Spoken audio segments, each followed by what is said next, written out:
បាទជំរាបសួរហើយក៏សួស្តីទៅកាន់អ្នកទាំងអស់គ្នាថ្ងៃនេះយើងមកបង់ត្រីជាមួយគ្នានៅក្នុងបឹងហើយការបង់ត្រីនេះទៀតសោតវាអាចនឹងខុសពីការបង់ត្រីតាមបន្លាយតាមអូតាមអីណាដូចអ្នកទាំងអស់គ្នាបានឃើញចឹងគឺយើងធ្វើការបង់វាហើយគឺយើងអត់បាច់ស្រាវសំណាញ់មកលើដើម្បីដោះត្រីដោះអីទេគឺយើងធ្វើការជំមុជទៅរាវចាប់ណាសម្រាប់អ្នកដែលចូលចិត្តបង់ត្រីគ្រាន់តែឃើញការបង់ត្រីប្រភេទនេះគាត់ដឹងហើយថានេះជាការបង់ត្រីប្រភេទខាងខ្ញុំគេហៅថាប្រភេទបង់ត្រៀបណាបង់ត្រីចាំពេលមានមាត់គឺបានយើងបង់ហើយបង់គឺយើងមិនបាច់ចាំការធ្វើការស្រាវសំណាញ់ដើម្បីមកដោះត្រីនៅខាងលើទេគឺការបង់របស់យើងបន្ទាប់ពីបង់រួចគឺយើងចុះរាវហ្មងមានថាចុះត្រៀបណាខាងភាសាខាងខ្ញុំគេហៅចុះត្រៀបចុះរាវនៅជើងសំណាញ់ហ្នឹងគឺចាប់ត្រីយកបណ្ដោយហើយចំពោះទឹកវិញដូចបងប្អូនឃើញស្រាប់ហើយកន្លែងគៀនរៀងរាក់គ្រាន់តែកដាលវិញគឺធំកកខ្លះក៏រៀងចង់លិចក្បាលហើយបើអ្នកទាំងអស់គ្នាឆ្ងល់ថាបងប្រភេទហ្នឹងបានត្រីឬអត់ព្រោះរាល់ដងធ្លាប់ឃើញតែគេបងអូសមកឃើញត្រីឃើញស្រាវព្រោះពេលចាំវីដេអូរបស់គេធ្វើការបងត្រីគឺបងហើយគេស្រាវសំណាញ់មកត្រីជាប់មកជាមួយតែ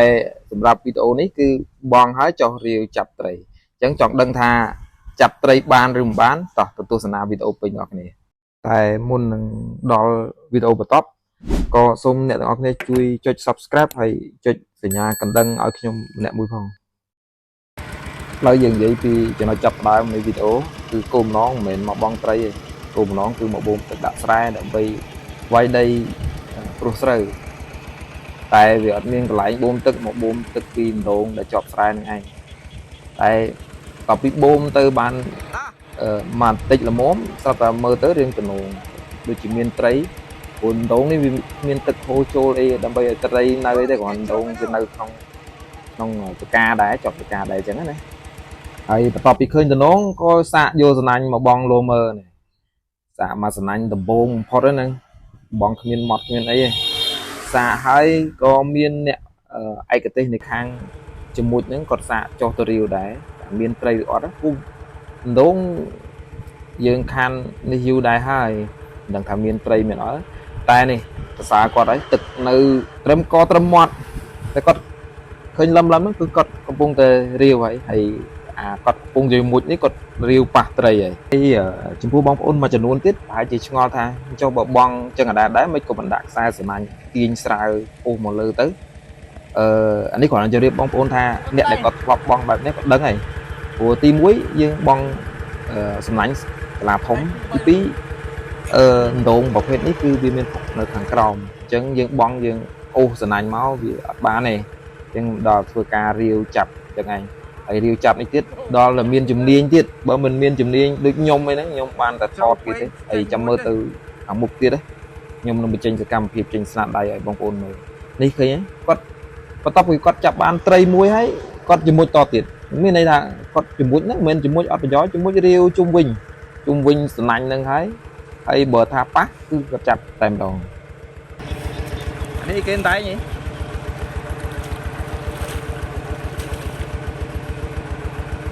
ចាប់នេះសុនដៃនំដៃហ្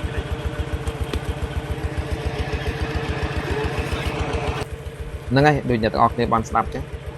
ត្រីមួយសំណាញ់គឺត្រីមិនក្រោម 4-5 ត្រីទេតែនេះវីដេអូខ្ញុំថតកាត់វីដេអូឆ្លោះបានកុំឲ្យបងប្អូនថាវាវែងពេកអីចឹងណាអញ្ចឹងនេះម្នាក់ខាងនេះហ្នឹងក៏គាត់ពងរាវហ្នឹងគាត់ក៏បានជាបដើមដែរហើយគាត់ហៅឲ្យខ្ញុំជួយចោះចាប់ប៉ុន្តែដូចខ្ញុំប្រាប់ពីបងប្អូនពីដើមអញ្ចឹងថាខ្ញុំមិនជំនាញទៅជាមួយទឹកអីទេហែលបានចេះតែត្រឹមមួយហែលកុំឲ្យទលងទេប៉ុន្តែបើថាឲ្យទៅជាមួយទឹកចូលទៅខាងក្នុងរាវចាប់ត្រីទាំងទៀតគឺមិនមែនជាជំនាញខ្ញុំទេជាមួយមិនលិចទេនិយាយរួមទៅគឺជាមួយអត់លិចទេហើយបន្ទាប់ពីមកសំណាញ់នឹងរួចមកមើលទៅដូចយើងតំណងបន្ទាប់ពីគេសាសំណាញ់រួចហ្នឹងចង់ឃើញតំណងឥឡូវសុំសាកស្នាដៃហើយបងប្អូនគ្រាន់តែមើលរបៀបចាប់សំណាញ់ទៅក៏ដឹងហើយជំនាញអ្នកបងសំណាញ់ហើយបងប្អូនមួយចំនួនក៏កំពុងតែគិតក្នុងចិត្តថាចាប់សំណាញ់បែបនេះប្រហែលជាបងបែកទេហើយបងប្អូនចង់ដឹងថាបែកចាំមើលតិចទៀតព្រោះខ្ញុំចាប់តែអញ្ចឹងឯងហើយបងដឹងហើយអ្នកដែលអ្នកស្គាល់ខ្ញុំថាបងត្រីមិនអីមិន cứ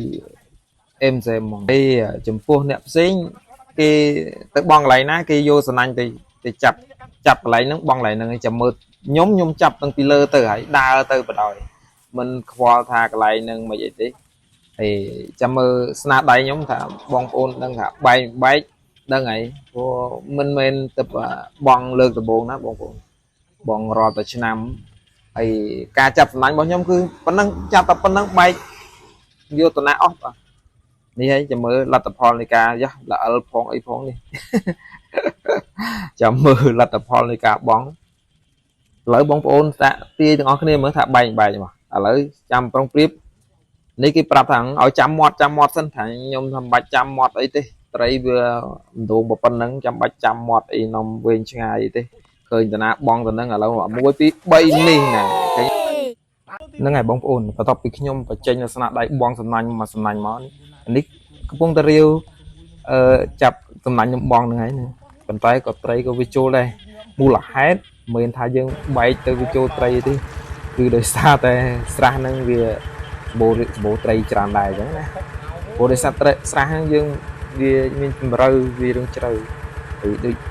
bóng ôn khơi cho nơi kiên trầm kè để có xa sẵn nành cứ mình để xa có cho cái hiên thì tại cái đá chết đây này chứng và top đi nhôm bong mà tầm anh coi máu cứ cái chụp ở nhôm ở trên sàn đài từ đây cái sọc chết bong luôn cái riêu luôn kia bình hay vua nhôm vĩnh cứ nhôm từ ở trên tuần thì mũi tiết cứ căn cà rong đặt tray kia mà cứ ban đầu thầm mà căn cà rong đặt ở kia đằng anh thì được bóng ôn khơi đi cao video ấy đáng cứ nhôm hai căn cà rong từ đại kia nên mà sẵn anh trên tray lột trán nhưng còn hai ở kia còn sẽ chui chậm đấy pro tại dương sốt từ cái hai từ tròn chương vì giống này bởi mình sốt tròn này lươn thế cứ dương tray việc bọc trên bàn thì vì là ở cái vùng khơi nhé thì tuần ti bọc nhóm cứ căn cà rong tray ở miền ban từ chui chụp một riêu chập ở kia thì xe nó pe đi cứ bô tray đáy bên tên thì chụp nhôm xòm riêng mà ui lại đáy lại cái cho phóng có một ban từ riêu hay mình pa nâng chụp liên luôn anh tiết có tam từ nào bàn là mà cắn cà rong từ máu ở kia đã tray này hay bên top pi giờ anh ti bay ruột máu khơi thàទឹកក៏ចាប់ដើមកាន់តែល្អក់ទៅហើយកន្លែងនេះត្រីវានៅក្រៅសំណាញ់ប៉ុន្តែវាចូលក្នុងថង់ព្រោះយើងមានថង់ផ្លាស្ទិកនៅក្នុងដូងវាចៃដន្យល្មិចវាចូលក្នុងថង់នឹងជាប់ថង់នឹងឲ្យគេចាប់បានទៀតហើយដូចខ្ញុំបានជម្រាបអញ្ចឹងថាដោយសារតែមានត្រីហើយអ្នកបងអ្នកចាប់មានតែ3អ្នកខ្ញុំនោះទេប៉ុន្តែមាន fan អង្គុយឈរអង្គុយមើលនឹងច្រើនអ្នកមកមើលអ្នកមកអីច្រើនប៉ុន្តែគ្មានអ្នកណាមកជួយចាប់ទេ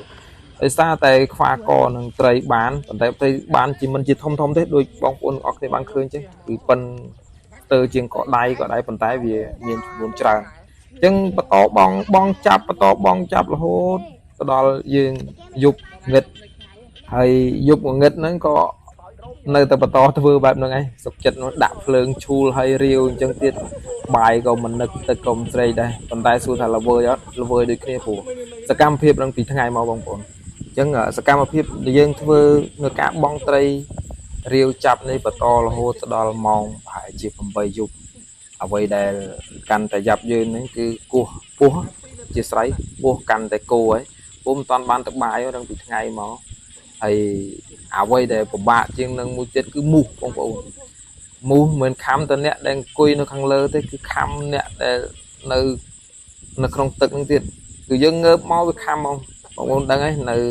តាមស្រែតាមចំការពេលយប់ហើយខែវស្សាបែបហ្នឹងទៀតនេះគឺជាស្ដែងដែលយើងបានពីថ្ងៃអានេះខ្ញុំថតទុកក្នុងពីថ្ងៃមកបានទាំងទួងទៀតបាទទួងនេះគឺយើងជីកនៅអារ៉ុប